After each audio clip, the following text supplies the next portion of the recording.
You have a whole week or two until you see your therapist again. Now what? Let's talk about what to do when you're in between sessions seeing your therapist. My name is Jessica Hurd. I'm a licensed mental health counselor in the state of New York. If you like this topic, or if you're interested in learning more about things like this, please hit the like button. Please subscribe to the channel and share with a friend or two. So, the first thing I want to say is this.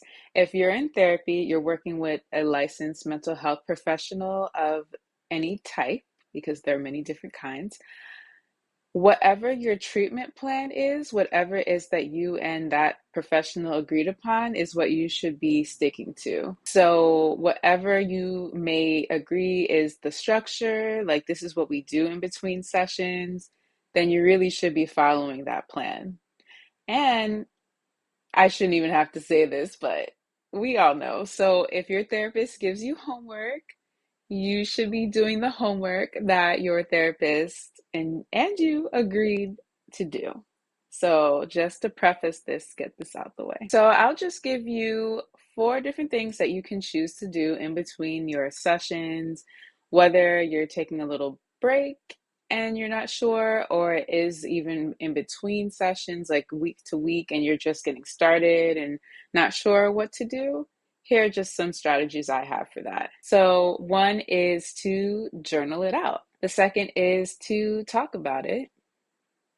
The third is to reflect while staying active. And the last one is to continue to learn by educating yourself. And if you stick around, I will continue to talk about each of the strategies a bit more. So, journal about it.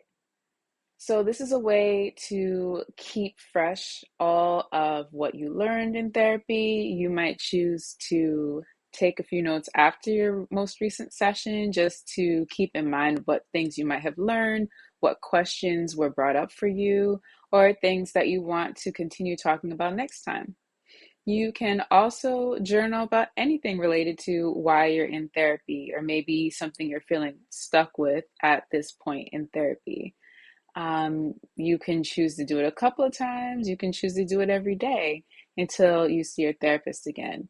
But you can journal about it, and that can look like taking a note in your phone, just have it open and taking notes here and there. You can have an actual notebook or journal dedicated to therapy and put all your thoughts there. You can even record a voice note or a video. Those are actually very effective ways to journal as well. So you have lots of options. So my second tip was to talk about it. Do you have a trusted friend, family member, partner, mentor? Is there someone that you trust and someone that is emotionally available for you to talk about what it is that you're currently working on in therapy, that you, again, may be feeling stuck with, or just need some help emotionally processing? The people that are in your life are actually really great for helping as you learn new things, make changes, try new things. They have insight that can aid in your therapy process. So if you have someone or two people that you can talk to about what you're going through and what you're working on, that's actually really helpful and really great. So the third strategy that I have is reflect while staying active. So this one I had in mind more so like directly after a therapy session. You may still have a lot of racing thoughts, or you might be feeling the intensity of what you were discussing. So being active while allowing your mind to sort through what you were just discussing and processing. You can take a walk. You can choose to do like a yoga practice or some other form of movement. You can actively choose to go to the gym, or just something to just let your mind let all of the pieces settle and allow yourself to kind of just digest everything that you process. And the fourth and last, but definitely not least, strategy that I have is continue to learn about it by educating yourself.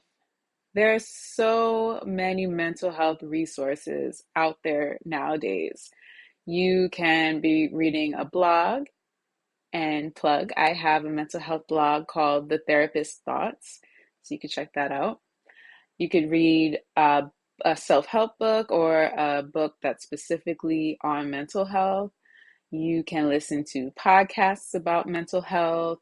They have YouTube channels like this one that are about mental health.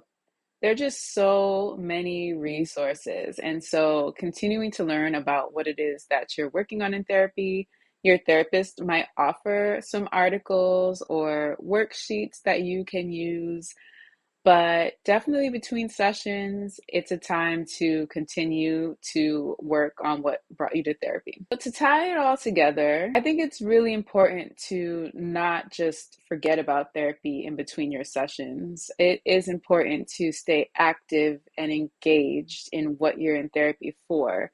I think a lot of times people can think about therapy as this is the place I emotionally dump, and then that's that. Wipe my hands until the next time I'm there. And, I think that there are different purposes for therapy and different points in people's lives in therapy. So, no judgment if that's what therapy is for you at this time. But therapy really, is an active process. You really should be thinking about it and trying different things. You should be actively participating. It's your life.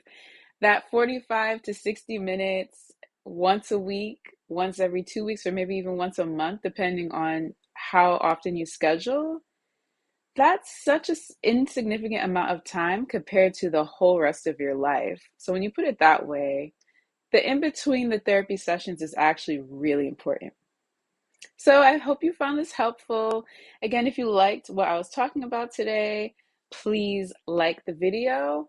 Maybe drop a comment. What is your favorite thing to do? How do you stay active in between your therapy sessions? Please share the video with a friend or two if you found it helpful, and subscribe so that you can continue to receive content like this in your YouTube feed. And again, my name is Jessica Hurd. I'm a licensed mental health counselor. You can find out all the different ways to work with me and stay connected with me in the description box below. But for now, until next time, be well.